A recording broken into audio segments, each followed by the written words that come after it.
Hello friends, मी प्रज्ञा तुम्हा सर्वांचं स्वागत करते आपल्या कलेक्टर गुरुच्या या ऑनलाईन प्लॅटफॉर्मवरती। आजचं आपलं हे 9वं लेक्चर आहे, ज्याच्यामध्ये आपण सुरू करतोय फिजिक्स। ठीक आहे, आतापर्यंत मागच्या लास्ट लेक्चरपर्यंत आपण बायोलॉजीचा ॲनिमल टिश्यूजपर्यंतचा जो बेसिक टॉपिक होता, आपल्याला इम्पॉर्टंट होता, तेवढा कवर केलेला आहे। आता आपण सुरू करतोय फिजिक्सचं बेसिक। सुरुवातीला जसं आपण बायोलॉजीचे 2-3 टॉपिक पाहिले, मग फिजिक्सचे 2-3 पाहूयात, मग केमिस्ट्रीचे 2-3 पाहूयात, म्हणजे जेणेकरून आपण तिन्ही सब्जेक्टच्या एक सारख्या फ्लोमध्ये राहतो। ठीक आहे, किंवा मग असं नको व्हायला एकच पूर्ण केला आहे, दोन्ही बाकीचे पूर्णच राहिलेत। ठीक आहे, तेवढ्यासाठी मग जेव्हा आता आपण फिजिक्स सुरू करतोय, सेल सुरू करताना मी जसं सांगितलेलं होतं की कोणताही टॉपिक असू दे, किती का सोपा का असे ना तो, ठीक आहे, पण तो बेसिक आहे ना, तर तो आपल्याला अभ्यासायलाच हवा।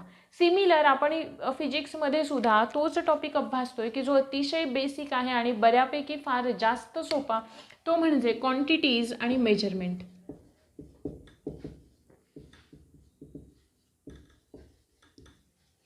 क्वांटिटीज आणि मेजरमेंट म्हणजे आपण काय म्हणतो, राशी आणि मापन।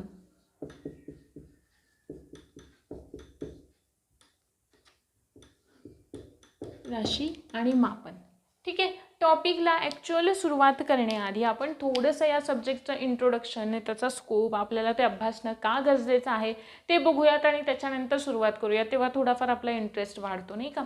बघा, हा ऑलरेडी आपण फिजिक्स किंवा आपण फिजिक्सची डेफिनेशन कशी करतो, तर फिजिक्सला आपण डिफाईन असं करतो की the science which deals with the study of matter and energy. म्हणजे विज्ञानाची अशी शाखा की जी कशाचा अभ्यास करते, मॅटरचा अभ्यास करते। मॅटर म्हणजे द्रव आणि एनर्जी म्हणजे ऊर्जा, आणि त्यांच्यामधलं इंटरॅक्शन, या दोघांचा अभ्यास करणारी जी शाखा आहे तिला आपण काय म्हणतोय, फिजिक्स असं म्हणतोय। आता मॅटर म्हणजे काय, मॅटर म्हणजे असं काहीही की ज्याला काय आहे, मास आहे, ठराविक असं मास आहे, प्लस जे काय करतं, जागा व्यापतं, त्याला आपण काय म्हणतो, मॅटर असं म्हणतो। की अशी कोणतीही गोष्ट, कोणतीही वस्तू की जिला ठराविक असं मास आहे, म्हणजे ठराविक असं वस्तुमान आहे, आणि जी काय करते, जागा व्यापते, तिला आपण काय म्हणतो, तिला आपण म्हणतो मॅटर असं। एनर्जी म्हणजे काय, एनर्जी सतत फिजिक्समध्ये आपल्याला ॲक्च्युली एनर्जीचाच अभ्यास करायचा आहे ना, सो जेवढे काही टॉपिक आपण पुढे पाहणार आहोत त्या सगळ्यामध्ये आपल्याला एनर्जीचा अभ्यास हा येणारच आहे। मग एनर्जी म्हणजे काय, बेसिक टर्म लक्षात ठेवायची, energy is a capacity to do work. म्हणजेच एनर्जी किंवा ऊर्जा म्हणजे काय, कार्य करण्याची क्षमता आहे, बरोबर, कपॅसिटी टू डू वर्क किंवा कार्य करण्याची क्षमता। मग हे झालं आणि यांचा अभ्यास आपल्याला करायचा आहे फिजिक्समध्ये। ठीक आहे, आता नसेल कळलं, आता कळेल बघा। फिजिक्स म्हणजे थोडक्यात काय, तर आपण आपल्या डे टू डे लाईफमध्ये जेवढ्या काही घटना अभ्यासतो म्हणण्यापेक्षा अनुभवतो, जसं की दिवस रात्र आहे, सूर्य उगवणं आहे, मावळणं आहे, किंवा जे काही प्लॅनेट आहेत, स्टार्स आहेत, समुद्राची भरती, ओहोटी आहे, या ज्या सगळ्या रिॲक्शन्स म्हणण्यापेक्षा या ज्या सगळ्या घटना आहेत, किंवा नाही का पाऊस पडतोय, विजा चमकतायत, या सुद्धा या ज्या बेसिक म्हणजे अगदी लहानात लहान घटना घ्या किंवा मोठ्यात मोठी घटना घ्या, या सगळ्याचा अभ्यास करणं म्हणजे काय असतं, फिजिक्स असतं। ठीक आहे, आता तर क्लिअर झालं की फिजिक्स म्हणजे काय, तर जेवढ्या काही घटना आपण अनुभवतोय त्या सगळ्याचा अभ्यास करणं म्हणजे काय आहे, फिजिक्स आहे। ठीक आहे, नैसर्गिक घटना, बरं का, नैसर्गिक म्हणजे आता इथे युनिवर्स असं कन्सिडर करायचं, फक्त नेचर म्हणजे असं फक्त पृथ्वीपुरतं लिमिटेड नाही ठेवायचं, कारण प्लॅनेट आणि स्टार्स म्हणतोय ना आपण, सो एंटायर युनिवर्स कन्सिडर करायचं जेव्हा मी नैसर्गिक घटना असं म्हणते तेव्हा। मग आता बघा, हे झालं, त्यानंतर आपल्याला कोणते कोणते इम्पॉर्टंट टॉपिक याच्यामध्ये अभ्यासायचे आहेत, फिजिक्समध्ये आपल्याला कोणते कोणते टॉपिक अभ्यासायचे आहेत की ज्याच्यावरती सतत वारंवार प्रश्न येतो। सगळ्यात पहिलं तर आहे क्वांटिटीज, युनिट्स आणि मेजरमेंट। नंतरचा महत्त्वाचा कोणता आहे, ग्रॅव्हिटेशन। त्यानंतर आहे फोर्स, प्रेशर म्हणजे दाब आहे, बल आहे, बरोबर आहे। यांसारखे जे मायनर टॉपिक आहेत ना, मग जिकडे आपल्याला वेलॉसिटी अभ्यासायचं आहे, म्हणजे डिस्टन्स आहे, स्पीड आहे, किंवा नाही का अजून ज्या काही छोट्या छोट्या टर्म्स आहेत, गती वगैरे, मोशन, यांच्यासारखे जे टॉपिक आहेत ना, ते सगळे आपल्याला इकडे एकदम अभ्यासायचं आहे। ठीक आहे, त्याच्यानंतर आपल्याला अभ्यासायचं आहे सगळ्यात इम्पॉर्टंट लाईट। लाईटमध्ये मिरर पण आहे, लेन्स पण आहे आणि बाकी सगळं आहे। त्यानंतर आहे साऊंड, साऊंडमध्ये पण आपल्याला ह्युमन इयर अभ्यासायचा आहे, लाईटमध्ये ह्युमन आय अभ्यासायचा आहे। नंतर आहे करंट, इलेक्ट्रिसिटी,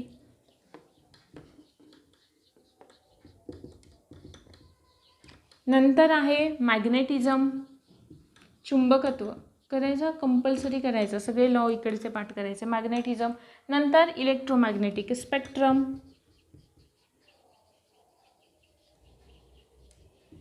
इलेक्ट्रोमॅग्नेटिक स्पेक्ट्रम यांसारखे काही महत्त्वाचे टॉपिक आपल्याला अभ्यासायचे. ठीक आहे, कुठून करणार आहे 10वीपर्यंतच्या स्टेट बोर्डमधून, तर सगळंच्या सगळं वाचून काढायचं 10thपर्यंतचं. आणि काही ठराविक टॉपिक आहेत ना, लाईट आहे किंवा साऊंड आहे, ते जेव्हा जेव्हा आपण आता अभ्यासणार आहोत ना, त्या टॉपिकचा स्टडी सुरू करतोय तेव्हा मी तुम्हाला सांगेन की तो कोणता पार्ट त्या टॉपिकमधला तुम्हाला 11वी-12वीमधून करायचा आहे, किंवा एखादा टॉपिक आहे की जो तुम्हाला वाचावाच लागेल 11वीमधून, असे टॉपिक हे ज्या त्या टॉपिक वाईज जेव्हा आपण सुरू करू ना तेव्हा मी तुम्हाला सांगेन. ठीक आहे, आत्ता फक्त तुम्ही 10thपर्यंत कंप्लीट करत चला, याच्यातलं सगळं जसं आपण अभ्यासतोय तसं. ठीक आहे, युनिट्स आणि मेजरमेंट मात्र 11वीचा वाचायचा. हां, नवीन 11वीवाला वाचायचं की जुन्यामध्ये काही करेक्शन करून आलेले आहेत नवीनमध्ये, सो नवीनच रेफर करा, जुनं नका करू. ठीक आहे, तर बघा सुरुवातीला टॉपिकला सुरुवात करूया. तर क्वांटिटीज आणि मेजरमेंट. क्वांटिटीज म्हणजे काय, तिथून मिनिंग समजावून घ्यायचं. क्वांटिटीज म्हणजे काय, काय क्वांटिटी म्हणजे राशी म्हणजे काय, तर anything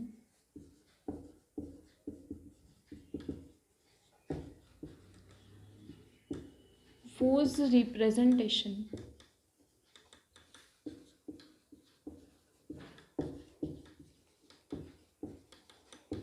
should be always in number.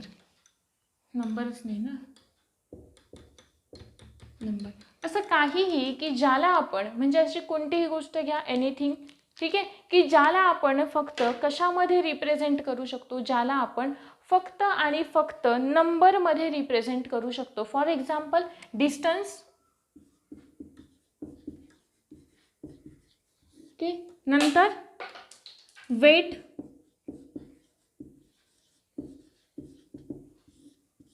बरोबर आहे, लेंथ. अशांसारखे जे काही घटक आहेत की ज्यांना आपण कशात रिप्रेझेंट करू शकतो, फक्त नंबरमध्ये रिप्रेझेंट करू शकतो, त्याला आपण काय म्हणतोय, क्वांटिटीज असं म्हणतोय किंवा राशी असं म्हणतोय. ठीक आहे, मग सगळ्यात महत्त्वाची यांच्यामध्ये कोणती आपल्याला अभ्यासायचे, तर आपल्याला अभ्यासायचे फिजिकल क्वांटिटी. आता फॉर एक्झाम्पल बघा ना, डिस्टन्स. आता हे तर नाही करणार असं सांगितलं तर, डिस्टन्स सांगितलं की पुणे टू मुंबई डिस्टन्स किती आहे, तर काहीतरी ठराविक अंतर तुम्ही सांगणार, पण त्याच्यासोबत अजून काय सांगणार की नाही एवढं एवढं काय आहे, किलोमीटर आहे. बरोबर आहे, मग तुम्ही काय सांगताय, नंबर सांगताय की बाबा 300 आहे, 400 आहे, जे काही असेल ते तुम्ही सांगताय. बरोबर आहे, मग नंबरमध्ये रिप्रेझेंट करतोय आपण. येस. वेट आहे, वेट सांगताना आपण सांगतो की काय आहे, 55 kg आहे, काही 60 kg आहे, काही 80 kg आहे. बरोबर आहे, अशा पद्धतीने नंबरमध्येच सांगतोय तेव्हाच ते समजणार आहे. नाही तर तुम्ही कसंही सांगा, कसाही प्रयत्न करा, कितीही वेळ घ्या, नाही कळणार ना. आपल्याला ते रिप्रेझेंट करण्यासाठी, ते सांगण्यासाठी फक्त आणि फक्त कशाची गरज असते, नंबरची, किंवा आपण फक्त नंबरमध्येच किंवा अंकामध्येच त्याला रिप्रेझेंट करू शकतो. त्यालाच किंवा अशा गोष्टींना आपण क्वांटिटीज असं म्हणतो. सिमिलर, लेंथसुद्धा तसंच आहे.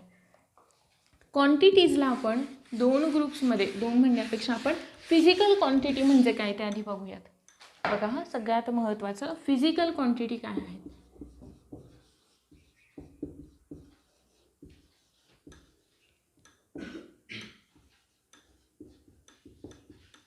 फिजिकल क्वांटिटी काय आहे, तर अशी क्वांटिटी म्हणजे तर सांगितलं. मग अशी क्वांटिटी की जिला एक्सप्रेस करण्यासाठी किंवा जिला रिप्रेझेंट करण्यासाठी आपल्याला तिची व्हॅल्यू आणि तिच्या व्हॅल्यूसोबतच आपल्याला तिचं युनिट सांगणं सुद्धा गरजेचं असतं. तर युनिट म्हणजे काय, व्हॅल्यू म्हणजे तर किंमत माहिती आहे, व्हॅल्यू म्हणजे कशी सांगतो, 50 kg. ठीक आहे, मग 50 हे काय झाली, त्याची व्हॅल्यू झाली, आणि kg हे काय झालं, त्याचं युनिट झालं. बरोबर आहे, म्हणजेच थोडक्यात काय, तर कोणतीही एखादी वस्तू मला विकत घ्यायची आहे, तर आपण, मलाच असं नाही पण आपण जेव्हा एखादी वस्तू विकत घेतो तेव्हा त्या वस्तूची काही ना काहीतरी आपण क्वांटिटी सांगतो की ती 1 kg हवी, 2 kg हवी, किंवा आपण काहीतरी असं सांगतो ना. म्हणजेच थोडक्यात काय, त्याची व्हॅल्यू सांगतो की 1 kg द्या, 2 kg द्या, आणि युनिट पुढे सांगतो का, kg हे. म्हणजेच काय थोडक्यात, तर त्याचं युनिटही सांगतो आणि त्याची व्हॅल्यूही सांगतो. मग अशा ज्या क्वांटिटी आहेत तर त्या क्वांटिटीजना आपण म्हणतो फिजिकल क्वांटिटी असं. ठीक आहे, मग या ज्या फिजिकल क्वांटिटीज आहेत तर त्या फिजिकल क्वांटिटीजना आपण दोन ग्रुप्समध्ये क्लासिफाय करतो. त्यातला पहिला ग्रुप आहे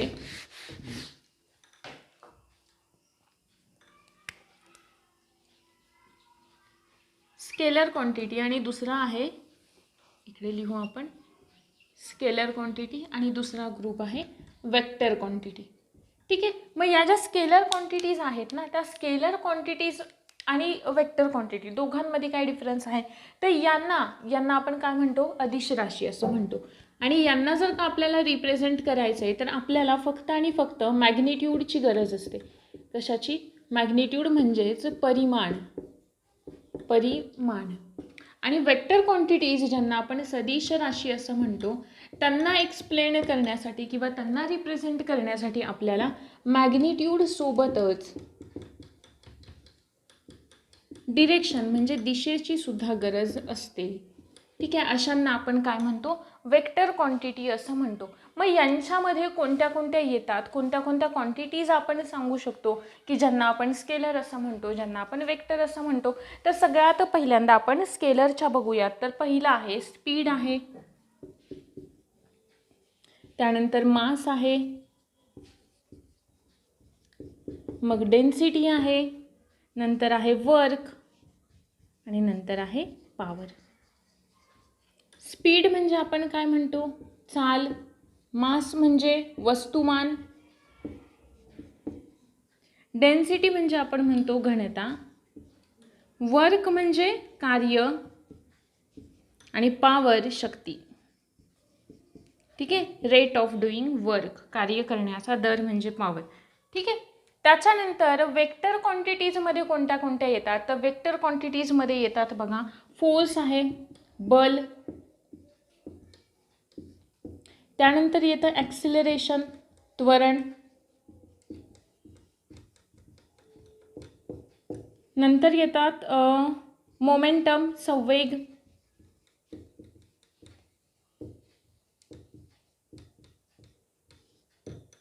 बरोबर आहे. अजून जसं की आपल्याला वेलॉसिटी आहे, डिस्प्लेसमेंट आहे. ओके. अशा ज्या काही क्वांटिटीज आहेत त्या कशामध्ये येतात, वेक्टर क्वांटिटीजमध्ये येतात की ज्यांना एक्सप्लेन करण्यासाठी आपल्याला मॅग्निट्यूड आणि डिरेक्शन या दोघांची काय असते, गरज असते. ठीक आहे. मग या सगळ्याला आपण काय म्हणतो, हे झाले फिजिकल क्वांटिटीचे दोन टाईप्स. पहिला आहे स्केलर क्वांटिटी, दुसरा आहे vector quantity. Scalar only magnitude, vector magnitude plus direction. ठीक आहे. मग बघा, मी तुम्हाला सांगितलं नाही का की मेजरमेंट हे झालं युनिट्सवालं कोणते आहे, फिजिकल क्वांटिटी आहेत. ठीक आहे. क्वांटिटीजवालं फिजिकल क्वांटिटी दोन झाल्या, स्केलर वेक्टर.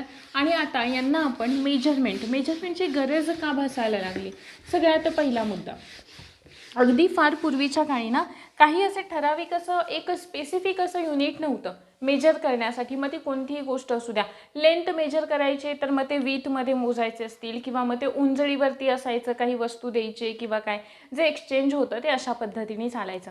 ठीक आहे. पण जसजशा माणसाच्या गरजा वाढल्या किंवा आपण असं म्हणूयात की थोडासा हुशार झाला माणूस, तेव्हा त्याला कळायला लागलं की नाही, हा तर थोडासा फरक पडतोय. थोडा म्हणण्यापेक्षा बऱ्याच पद्धतीमध्ये काय होतंय, कमी जास्त होतंय. म्हणजे ज्या मेथड्स आपण यूज करतोय, एक्सचेंजच्या मेथड ज्या आपण यूज करतोय, त्यांच्यामध्ये खूप काय आहे, तर खूप अशा चुका त्यांना आढळून आल्या की कुठेतरी कमी होतंय, जास्त होतंय, अशा पद्धतीच्या.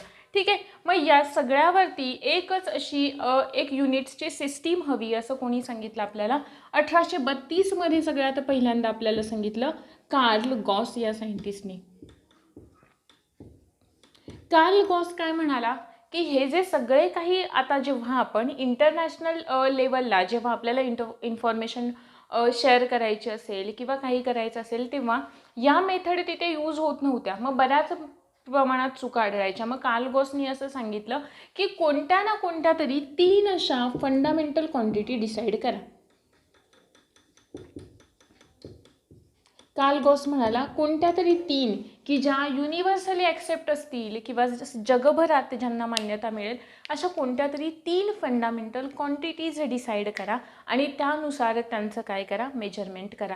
ठीक आहे. मग त्या क्वांटिटीज यांनी सांगितल्यानंतर बऱ्याच पद्धतीच्या आल्या पुढे. पण त्याच्या आधी आपण बघूयात थोडक्यात, या सिस्टीम्स तर आपल्याला पाहायचेच आहेत मेजरमेंटच्या. पण त्याच्या आधी बघा, आपण एखादी गोष्ट विकत घेतोय, मला साखर घ्यायची 1 किलो. ठीक आहे. तर मी त्याला ते माप सांगणार ना, ते मेजर सांगणार की मला 1 kg एवढी साखर द्या. ठीक आहे. मग त्या 1 kg मध्ये काय येणार आहे, ठराविक असं येणार आहे. मग हे काय करतो, तो देताना जेव्हा तो आपल्याला देणार आहे, जो काही विकणार आहे तो जेव्हा आपल्याला विकेल ते, मग तो त्याला मेजर कसं करतो, तो मेजर करतो कंपॅरिझन करून. काय करतो तो? कंपॅरिझन करतो. कोणामध्ये कंपॅरिझन करतो? तर ते जे 1 kgचं ठराविक असं जे काही माप आहे ना, त्या 1 kgच्या मापासोबत आपल्याला जी साखर विकत घ्यायची तिला कंपेअर करतो. आणि कुठंपर्यंत कंपेअर करतो? जोपर्यंत दोन्ही सारखे होत नाहीत तोपर्यंत कंपेअर करतो. आहे बरोबर हे? मग यालाच आपण काय म्हणतो? म्हणजेच एखादं ठराविक परिमाण आहे, एखादी ठराविक क्वांटिटी आहे आणि तिला आपण तिचं कंपॅरिझन ज्या दुसऱ्या क्वांटिटीशी करतोय आणि तिला मोजतोय त्यालाच आपण युनिट असं म्हणतो. ठीक आहे? म्हणजे एखादं ठराविक असं परिमाण आहे आणि त्याला आपण कशामध्ये मोजतोय? ठीक आहे? कोणत्या क्वांटिटीमध्ये किंवा कोणत्या कशामध्ये तरी आपण त्याला मोजतोय त्यालाच आपण काय म्हणतो? युनिट्स असं म्हणतो. ठीक आहे? मग या युनिट्सचे 2 प्रकार असतात. या युनिट्सचे 2 प्रकार असतात. आता पहिलं फंडामेंटल युनिट्स. पहिलं फंडामेंटल युनिट्स आणि दुसरं डिराइव्ड युनिट्स. डिराइव्डला आपण साधित असं म्हणतो मराठीमध्ये आणि फंडामेंटलला आपण म्हणतोय मूलभूत. ठीक आहे? आता हे जे फंडामेंटल युनिट्स आहेत ना ते सगळ्यात सुरुवातीला किती होते? 3च होते. नंतर किती झाले? 7 झाले. बरोबर आहे? आणि सप्लिमेंटरी पण असतात. सप्लिमेंटरी 2 असतात. ठीक आहे? सप्लिमेंटरी युनिट्स जे आहेत ना ते किती असतात? 2 असतात. ठीक आहे? मग आता हे फंडामेंटल युनिट्स कोणते कोणते बघूयात. हां, आपण सुरुवातीला जे होते ना ते आपण बघूयात. बघा, पहिलं काय म्हणतोय आपण? लेंथ. TH लेंथ आहे. नंतर काय आहे? मास आहे. आणि नंतर काय आहे? टाईम. हे सगळ्यात सुरुवातीचे 3. बरोबर आहे? त्याच्यानंतर काय आलं? टेम्परेचर आलं. नंतर काय आलं? टेम्परेचर आलं. त्याच्यानंतर काय आलं? इलेक्ट्रिक करंट आलं.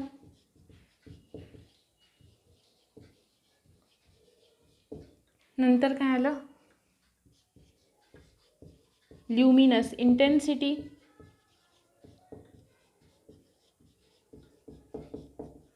आणि नंतर आलं amount of substance. Amount of substance आहे. बरोबर? मग यांना आपण मेजर कशामध्ये करतो बघा. हां, यांना आपण कशा पद्धतीने मोजतो ते आपण बघूयात. सगळ्यात पहिल्यांदा लेंथ. लेंथ आपण कशामध्ये मोजतो? मीटरमध्ये. बरोबर आहे? युनिट काय लिहितो आपण? Small m. मास कशामध्ये मोजतो आपण? किलोग्राम. युनिट काय लिहितो आपण? kg. टाईम कशामध्ये मोजतो आपण? सेकंड्समध्ये. युनिट काय लिहितो? स्मॉल s लिहितो. टेम्परेचर आपण कशामध्ये मोजतो? टेम्परेचर आपण मोजतो केल्विनमध्ये. ठीक आहे? म्हणजे तेव्हावालं सांगते हां, केल्विनमध्ये. आत्ता आपण डिग्री सेल्सिअसमध्ये. Capital K. इलेक्ट्रिक करंट आपण कशामध्ये मोजतो? Ampere. Ampere. Capital A. Luminous intensity कशामध्ये मोजतो? कॅन्डेला. Unit CD. आणि अमाऊंट ऑफ सबस्टन्स आपण कशामध्ये मोजतो? मोलमध्ये मोजतो. आणि युनिट लिहितो आपण MOL असं. ठीक आहे? मोल अशा पद्धतीने लिहितो. हे झाले फंडामेंटल युनिट्स. मग हे 2 जे सप्लिमेंटरी युनिट मी तुम्हाला म्हणते ना त्या सप्लिमेंटरी युनिटमध्ये कोणते कोणते येतात? पहिलं येतं प्लेन अँगल आणि दुसरं येतं सॉलिड अँगल. बघा हां, ते पण माहीत असू द्यात. चुकून विचारलं प्लेन अँगल की जो आपण रॅडियन्समध्ये सांगतो आणि दुसरं सॉलिड अँगल इंग्लिशमध्येच लक्षात ठेवा. असंच लिहून घ्या रॅडियन्स आणि हा मोजतो आपण स्टेरॅडियन्समध्ये. याचं RA असं देतो आणि याचं SR असं आपण युनिट देतो. ठीक आहे? रॅड असं युनिट देतो आपण. हे काय झाले आपले फंडामेंटल युनिट्स झाले आणि 2 सप्लिमेंटरी झाले. फंडामेंटल युनिट सगळ्यात सुरुवातीला किती होते? 3 होते. कोणते? LMT. आणि नंतर कोणते आले? हे टेला. लक्षात ठेवायचं. Temperature, electric current, luminous intensity आणि अमाऊंट ऑफ सबस्टन्स. आणि त्याचे हे युनिट्स जे आपण कन्सिडर करतो ते. डिराइव्ड युनिट्स आपण कोणाला म्हणायचं आणि फंडामेंटल युनिट कोणाला म्हणायचं? फंडामेंटल युनिट म्हणजे असे की जे इतर कोणत्याही दुसऱ्या युनिटवरती, इतर दुसऱ्या कोणत्याही क्वांटिटीवरती डिपेंड नसतील त्यांना आपण म्हणतो फंडामेंटल युनिट्स. ठीक आहे. आणि डिराइव्ड युनिट असं कोणाला आपण म्हणतो, डिराइव्ड युनिट आपण त्यांना म्हणतो की ज्यांच्या थ्रू आपण डिराइव्ड क्वांटिटीज एक्सप्रेस करतो. आता डिराइव्ड क्वांटिटी म्हणजे काय, की ज्या एकापेक्षा जास्त क्वांटिटीजवरती डिपेंड असतात. ठीक आहे, म्हणजे ज्यांना एक्सप्रेस करण्यासाठी आपल्याला कशाची गरज असते, एकापेक्षा जास्त युनिट्सची गरज असते, त्यांना आपण काय म्हणतो, डिराइव्ड युनिट्स असं म्हणतो. ठीक आहे. मग त्या डिराइव्ड युनिट्समध्ये कोणते कोणते येतात बघा. डिराइव्ड युनिट्समध्ये पहिला आपण बघूयात येतात ते म्हणजे एरिया. एरिया म्हणजे क्षेत्रफळ, बरोबर आहे. नंतर काय येतं, व्हॉल्यूम आहे, आकारमान. नंतर काय आहे, डेन्सिटी आहे, बरोबर आहे. अजून काय सांगू शकतो आपण, ॲक्सिलरेशन आहे, त्वरण आहे, त्यानंतर वर्क आहे. यांच्यासारख्या काही क्वांटिटीज असतात ना की ज्यांना एक्सप्रेस करण्यासाठी आपल्याला गरज असते एकापेक्षा जास्त क्वांटिटीजची, त्यांना आपण म्हणतो डिराइव्ड युनिट्स. ठीक आहे, खूप सोपा पार्ट आहे हा, एवढं काही जास्त त्याच्यामध्ये डिफिकल्ट असं नाही आहे. क्वांटिटीज अशी कोणतीही गोष्ट की जिला आपण नंबरमध्ये एक्सप्रेस करतो, कोणत्या प्रकारच्या, फिजिकल क्वांटिटी. फिजिकल क्वांटिटीमध्ये दोन पहिल्या, स्केलर आणि वेक्टर. स्केलर म्हणजे फक्त मॅग्निट्यूड, वेक्टर म्हणजे मॅग्निट्यूड प्लस काय, डिरेक्शन. आणि नंतर आपण आता पाहतो युनिट्स, की त्यांना मेजर कशामध्ये करायचं, आणि मेजर केलं तर त्याचं युनिट काय लिहायचं, बरोबर आहे ना. कोणते मग युनिट म्हणजे फंडामेंटल युनिट्स आहेत आणि डिराइव्ड युनिट्स आहेत, बरोबर आहे. फंडामेंटल सुरुवातीला 3 होते, आत्ता 7 आहेत. सप्लिमेंटरी कोणते आहेत, 2 आहेत. प्लेन अँगल रॅडियन्समध्ये मोजतो आणि सॉलिड अँगल जो आपण स्टेरॅडियन्समध्ये मोजतो. आणि डिराइव्ड युनिट की ज्यांना एक्सप्रेस करण्यासाठी एकापेक्षा जास्त युनिट्सची गरज असते आपल्याला, ते म्हणजे डिराइव्ड युनिट. ठीक आहे. आता आपला पुढचा पार्ट आहे तो म्हणजे आपण जे हे मेजरमेंटच्या सिस्टीम्स आल्या. आता आपण लेंथला मीटरमध्ये मोजलं, त्यानंतर मासला किलोग्राममध्ये मोजलं, मग हे कुठून आलं, हे सगळं कुठून आलं. तर जे मी तुम्हाला आत्ता सांगितलं ना की हा जो सायंटिस्ट होता ना 1832ला, ज्यांनी सांगितलं की कार्ल गॉस हा सायंटिस्ट, की जो काय म्हणाला की कोणत्याही अशा 3 फिजिकल क्वांटिटी डिसाईड करा की ज्या युनिव्हर्सली ॲक्सेप्टेड असतील आणि हे सगळं जे काही कन्फ्युजन होतं आहे ना या मेजरमेंटमध्ये ते सगळं दूर करा, बरोबर आहे. मग याच्यानंतर वेगवेगळ्या सायंटिस्टनी आपापल्या पद्धतीने युनिट्सच्या सिस्टीम मांडल्या, मेजरमेंटच्या सिस्टीम मांडल्या. त्याच्यातली सगळ्यात पहिली सिस्टीम होती CGS. ठीक आहे. CGS ही सिस्टीम 1832ला कार्ल गॉस या सायंटिस्टने दिली. कोणी दिली, कार्ल गॉस या सायंटिस्टने दिली. त्याच्यानंतर पुढे जी पद्धत आली ती होती FPS सिस्टीम. FPS ही सिस्टीम दिली 1900 मध्ये. FPS 1900 मध्ये दिली. सायंटिस्टचं नाव होतं विलियम स्ट्रॉड.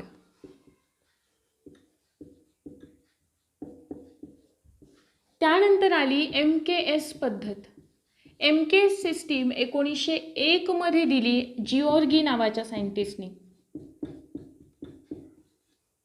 ठीक आहे. आणि नंतर आली पॅरिस कॉन्फरन्समध्ये, की या सगळ्या ज्या आहेत ना त्या सगळ्याला एकच ऑप्शन कोणता, सिस्टीम ऑफ इंटरनॅशनल युनिट्स. ठीक आहे, SI युनिट सिस्टीम, की जी कधी 1960ला जी पॅरिस कॉन्फरन्स झाली ना, पॅरिस कॉन्फरन्स जी झाली युनिट्स आणि मेजरमेंटवरती, त्याच्यामध्ये ही सिस्टीम डिसाईड करण्यात आली आणि सगळीकडे ती काय केली जाते, आता ॲक्सेप्ट केली जाते. बघा CGS सिस्टीममध्ये जे काही आपण 3 क्वांटिटीज डिसाईड केल्या ना, 3 फंडामेंटल क्वांटिटीज, त्या कोणत्या होत्या, लेंथ होतं, नंतर आहे मास, आणि नंतर काय, टाईम. लेंथ कशामध्ये सांगितली यांनी, सेंटीमीटर. मास म्हणाला ग्राम्समध्ये, आणि टाईम सेकंडमध्ये. FPS सिस्टीम लेंथ मोजा फूटमध्ये, मास मोजा पाऊंड्समध्ये, आणि टाईम सेकंड. ओके. नंतर आला MKS पद्धत. M for metre, K for kilogram, आणि S फॉर सेकंड. MKSला मेट्रिक सिस्टीम असं पण म्हणतात. Metric system. याला ब्रिटिश सिस्टीम असं म्हणतात FPSला, की जे अजूनही काही जे काही ब्रिटनमध्ये म्हणा किंवा जे काही इंग्लिश स्पीकिंग कंट्रीज आहेत तिकडे वापरली जाते. आणि CGS सिस्टीमला मेट्रिक पण म्हणतात आणि फ्रेंच सिस्टीम असं सुद्धा म्हणतात. ठीक आहे, सो लक्षात ठेवा ही नावं.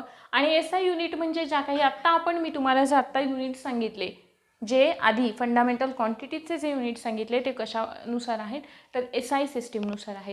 या झाल्या आपल्या मेजरमेंटच्या काही सिस्टीम की ज्याच्यामध्ये आपण CGS पाहिली, FPS पाहिली, MKS आणि SI युनिट पाहिली. ठीक आहे, CGS 1832 Karl Gauss, FPS 1900 William स्टॉड, MKS 1901 जिऑर्गी आणि SI युनिटची जी सिस्टीम आहे 1960ला पॅरिस कॉन्फरन्समध्ये झाली. ठीक आहे, आता हे सगळं झालं, पण जर का आपल्याला मेजर करायचं आहे, काय मेजर करायचं आहे, लेंथ मेजर करायचं आहे. मी काय म्हणाले की जर का आपण काही मेजर करतोय म्हणजे काय करतोय, एक जे काही आयडियल स्टँडर्ड आहे, हे आता पुसते हा, तुम्ही नोट डाऊन करून घेतलेलं असेल.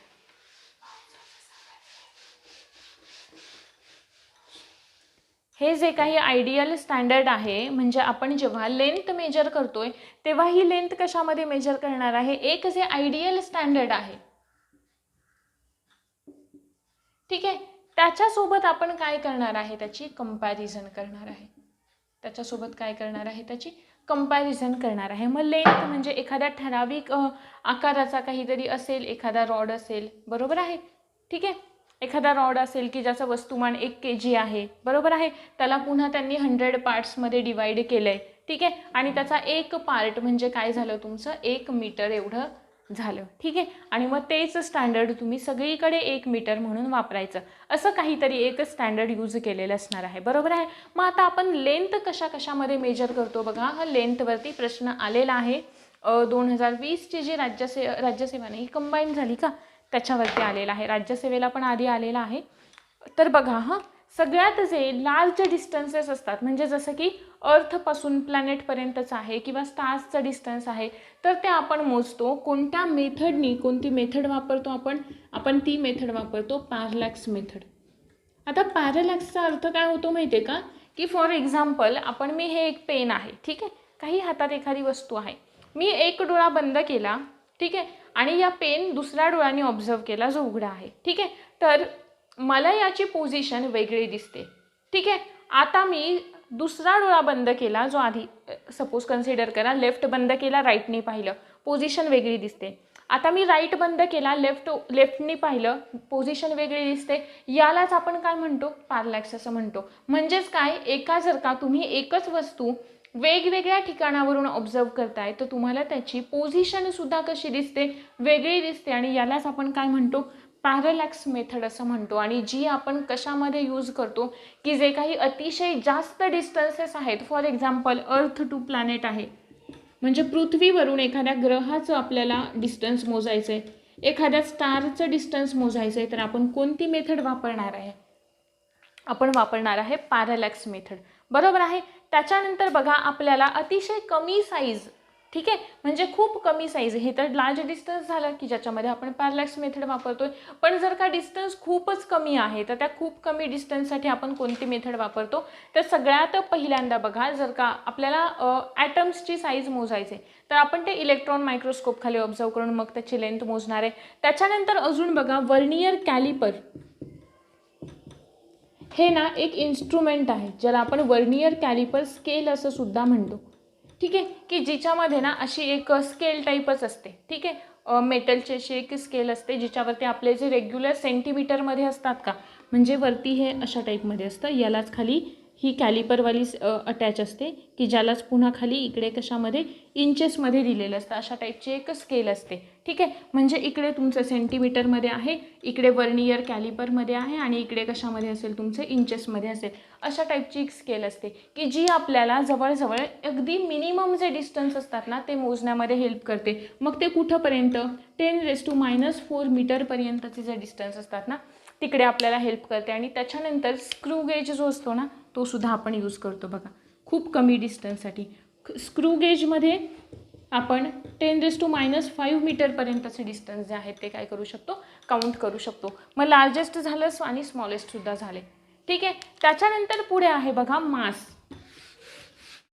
आपण जे मास म्हणतो ना, वस्तुमान म्हणतो, मग त्या वस्तुमानाचं जे काही एक आयडियल स्टँडर्ड आहे, बरोबर आहे ना, मग ते आयडियल स्टँडर्ड कसं ठरलं, जसं की 1 मीटरचं ठरलं, ठीक आहे. मग एक तो अलॉय आहे, एक रॉड, आणि त्याचे 100 पार्ट्स केले आपण, त्यातला जो एक ठराविक पार्ट आहे तो म्हणजे 1 मीटर झाला, आणि मग ते युनिट काय करायचं, सगळ्यांनी यूज करायचं. अगदी सेम त्याच पद्धतीने ना एक मास आपण कसं काउंट केलेलं होतं, वस्तुमानाचं युनिट कसं ठरवलं, तर 1989 पासून प्लॅटिनम आणि इरिडियम हे जे 2 मेटल्स होते त्यांचं अलॉय, म्हणजे ज्याला आपण संमिश्र असं म्हणतो, त्यांनी बनवलेला एक असा गोळा म्हणा किंवा असा एक ठीक आहे, त्यांचं जे संमिश्र होतं त्याचं एक ठराविक वजन होतं, ठीक आहे. मग ते कन्सिडर करण्यात आलं काय म्हणून, तर 1 kgचं वस्तुमान म्हणून हे कन्सिडर करण्यात आलं. यांचं जे अलॉय होतं ते त्याचं एका ठराविक वस्तुमानाचं, आणि ते ठराविक वस्तुमान म्हणजे काय झालं की तुमचं 1 kg झालं, की जे कुठे स्टोअर करून ठेवलेलं होतं, international bureau of weights and measurement, इथे ते काय करून ठेवण्यात आलेलं होतं,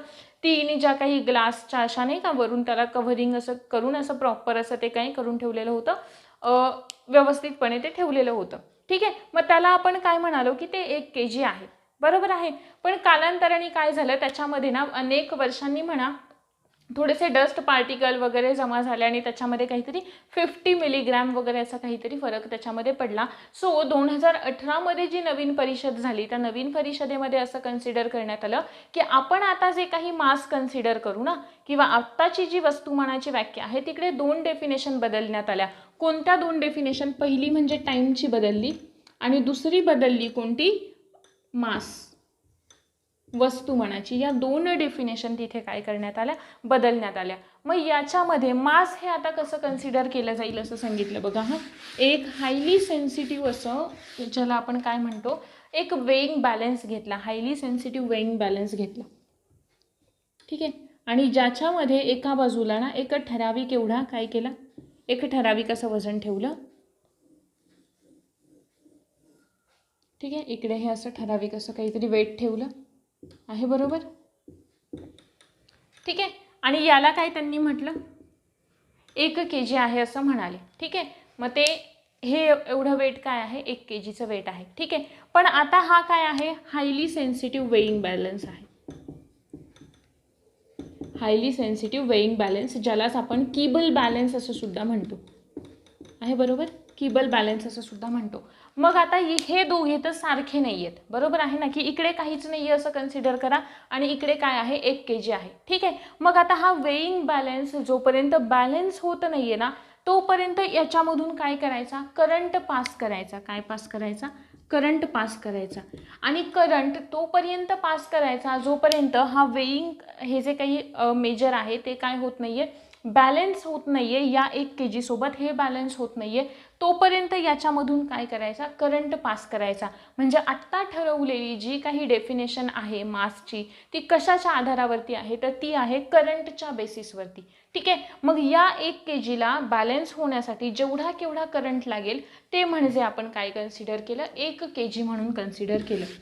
त्याच्यानंतर मी म्हणाले की टाईमची जी डेफिनेशन आहे ती टाईमची डेफिनेशनसुद्धा काय करण्यात आली, चेंज करण्यात आली. आधी टाईम म्हणजे कसा कन्सिडर करायचे, तर 1 सोलार डे, बरोबर आहे, किती अवर्स असतात, 24 अवर्स असतात, बरोबर आहे. मग त्याचे मिनिट्स किती होतात, त्याचे मिनिट्स किती होतात, 24 × 60 × 60 किती येतं, ते 18400 समथिंग काहीतरी असं येतं, बरोबर आहे ना. 18400 नाही, किती येतं ते, 86,400 असं काहीतरी युनिट येतं. याला करायचं 1नी डिवाइड करायचं, आणि ही जी व्हॅल्यू असेल ना ती व्हॅल्यू म्हणजे काय असेल, 1 सेकंड असेल, बरोबर आहे, असं कन्सिडर करण्यात आलं. पण नंतर कालांतराने काय जाणवलं की नाही, जे काही एक सोलार डे आहे त्याच्यामध्ये सुद्धा काय होतंय, थोडाफार बदल होतोय ना, कधी लवकर होतोय, कधी थोडासा फरक आहे, बरोबर आहे. मग त्याच्यामुळे आता जी कन्सिडर केली ना ती कोणत्या पद्धतीने केली बघा. सेसियम जे आहे ना हे मूलद्रव्य आहे, एक सेसियम काय आहे, इलिमेंट आहे. कसलं इलिमेंट आहे, हायली रेडिओ ॲक्टिव्ह इलिमेंट आहे. काय आहे, हायली रेडिओ ॲक्टिव्ह इलिमेंट आहे, बरोबर आहे. मग याच्यावरती काय केलं, तर याच्यावरती एक या रेडिओ ॲक्टिव्ह इलिमेंट आहे, मग याच्यावरती किरणोत्सार करायचा, बरोबर आहे. आणि मग त्याच्यामधून बाहेर पडणारे जे रेज आहेत ठीक आहे. त्याच्यामधून बाहेर पडणारे जे रेज आहेत किंवा हायली आपण रेडिओ ॲक्टिव्ह का म्हणतोय, हे काय एनर्जी उत्सर्जित करत आहे, कारण ते कसं आहे, अनस्टेबल आहे. अनस्टेबल म्हणजे त्याचा नंबर किती आहे बघा, 112 आहे आणि त्या 112 वरून त्याला यावं लागतं 132 वरती, 133 वरती त्याला यावं लागतं आणि इथे येईपर्यंत तो काय करतो, तर तो किरणोत्सार करत असतो. ठीक आहे. मग तो किती होतो माहिती आहे का, ती व्हॅल्यू किती होते, 91, 92, 70 एवढी ही व्हॅल्यू होते. मग एवढे रेज किंवा एवढे वेव्ज बाहेर येण्यासाठी जेवढा वेळ लागतो, काय मी म्हणाले, सेसियमवरती काय करायची, एनर्जीचा मारा करायचा. मग सेसियम काय करणार आहे, किरणोत्सार करणार आहे, बरोबर आहे, कारण ते हायली रेडिओ ॲक्टिव्ह एलिमेंट आहे, अनस्टेबल स्टेटला आहे, म्हणजेच त्याचं 112 नंबरवरून त्याला जायचे स्टेबल होण्यासाठी 133 वरती. मग तोपर्यंत तो काय करणार आहे, वेव्ज बाहेर करणार आहे, इमिट करणार आहे, रेज इमिट करणार आहे, बरोबर आहे. किती रेज इमिट करेल, तर एवढे करेल. लक्षात कसं ठेवायचं बघा, 91, 92, 63, 17, 70. ठीक आहे. मग एवढे रेज इमिट करण्यासाठी जेवढा काही वेळ लागेल ना, त्या वेळेला आपण कन्सिडर केले 1 सेकंड असं. ठीक आहे. म्हणजे दोन्ही डेफिनेशन क्लिअर झाल्या तुमच्या. वेटची सुद्धा क्लिअर झाली. वेटला आपण कशाच्या कंपॅरिझनमध्ये केलं, इलेक्ट्रिक करंटच्या. आणि टाईमला कशामध्ये केलं आहे, तर सेसियम हे जे रेडिओ ॲक्टिव्ह एलिमेंट आहे त्याचा किरणोत्सार किती व्हायला पाहिजे, 91, 92, 63, 17, 70. त्याच्यासाठी जेवढा वेळ लागेल तो वेळ काय असेल, 1 सेकंड एवढा असेल. ठीक आहे. त्याच्यानंतर काही मल्टिपल फॅक्टर्स आहेत बघा. मग त्याला काय म्हणायचं आहे, त्याचं प्रिफिक्स काय, सफिक्स काय, हे सगळं तुम्हाला नोट्समध्ये दिलं जाईल, कारण तो पाठांतराचा पार्ट आहे. त्याच्यावरती पण एकदा दोनदा प्रश्न आलेले आहेत, सो ते तुम्हाला तुमच्या नोट्समध्ये मिळेल. Hope so. हा जो फिजिकल क्वांटिटीचा पार्ट होता, थोडक्यात सांगूयात बघा एकदा. फिजिकल क्वांटिटी जसं काही ज्याला नंबरमध्ये रिप्रेझेंट करतो. फिजिकल क्वांटिटी 2 टाईप्समध्ये असतात, की फिजिकल क्वांटिटी म्हणजे काय, व्हॅल्यू पण हवी आणि युनिट पण हवं, बरोबर आहे. 2 टाईप्स कोणते, स्केलर आहे आणि वेक्टर आहे. स्केलरला फक्त मॅग्निट्यूड, वेक्टरला मॅग्निट्यूड प्लस डिरेक्शन. ठीक आहे, म्हणजेच परिमाणासोबत दिशासुद्धा. त्याच्यानंतर आपण पाहिलं युनिट्स कोणत्या प्रकारचे असतात, फंडामेंटल युनिट्स असतात, 7 होते, बरोबर आहे. त्यानंतर होते डिराइव्ड युनिट. 1832ला कार्ल गॉस काय म्हणाला, कोणत्या तरी 3 फंडामेंटल क्वांटिटी सिलेक्ट करा की ज्या सगळ्या जगभर मान्य असतील, बरोबर आहे. कोणत्या केल्या, लेंथ, मास आणि टाईम केलं. त्याच्यानंतर वेगवेगळ्या सायंटिस्टने आपल्या सिस्टीम्स दिल्या युनिट मेजरमेंटच्या. त्यातली पहिली होती CGS, दुसरी होती FPS, बरोबर आहे. तिसरी होती MKS आणि नंतर आली SI सिस्टीम, की जी पॅरिसची जी कॉन्फरन्स झाली, ठीक आहे, 1960ला त्याच्यामध्ये एक्सेप्ट करण्यात आली. आणि त्याच्यानंतर आपण पाहिलं की यांचं मेजरमेंट कशा पद्धतीने होतं. Large distance, parallax method. Parallax म्हणजे वेगवेगळ्या पोझिशनवरून ते ऑब्जेक्ट आपल्याला वेगवेगळ्या ठिकाणी दिसणार. ठीक आहे, त्याला आपण काय म्हणतो, पॅरलॅक्स म्हणतो. सगळ्यात कमी डिस्टन्स 10⁻⁴ पर्यंतचं वर्नियर कॅलिबर, 10⁻⁵ पर्यंतचं स्क्रू गेजच्या थ्रू मेजर करतोय. ॲटमची साईज इलेक्ट्रॉन मायक्रोस्कोप आहे, बरोबर आहे, अशा पद्धतीने मेजर करतोय. त्यानंतर लेंथ सांगितलं तुम्हाला, मास सांगितलं, इलेक्ट्रिक करंट आणि टाईम सांगितलं. सेसियमचा जो हायली रेडिओ एलिमेंट आहे त्याच्या थ्रू आपण काय करतो, ते मेजर करतो. हा होता क्वांटिटीज आणि मेजरमेंटवाला फिजिक्सचा बेसिक टॉपिक. याच्या पुढच्या लेक्चरमध्ये आपण लाईट हा टॉपिक कव्हर करणार आहोत. होप सो तुम्हाला व्हिडिओ समजलेला असेल. Thank you very much.